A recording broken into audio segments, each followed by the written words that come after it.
台北市立动物园有一只乌熊，已经34岁，算是阿公啊。不过最近因为这只乌熊生骨刺，无法度振动，也医袂好，所以动物园落尾用人道方式放伊走，让乌熊免阁受苦。昨动物园公布这个消息，真侪民众拢真唔甘。因为后脚行动不便，行路真慢。这只乌熊是台北市立动物园34岁乌熊阿公，伊名号做小熊。伊差不多3个月时阵，去互善心人士送去台北市立动物园，伫保育员的照顾之下，慢慢大汉。老了后，嘛亲像其他侪回动物共款，出现骨刺、甲高血压等等的症状。在24号那一天的傍晚，我们照往例要把他带到后场去休息的时候，他不愿意进到后场，那反而是一直往壕沟，也就是远离后场的方向前进。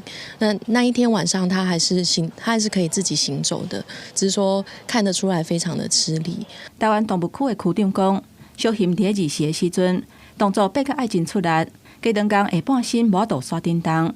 检查了后，发现伊因为两骨的骨刺去得到神经，致使行动无方便。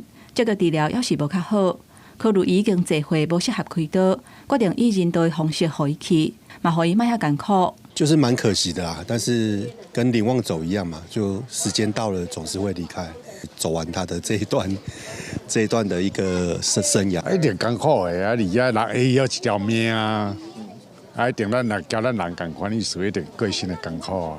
民众知影这个消息，拢感觉真唔甘。园方表示，捌甲照顾过保育员嘛，感觉真悲伤。了后会伫台湾动物区的乌熊展场彩排啊，甲民众说明小熊病逝的消息，互民众做伙笑脸伊。记者综合报道。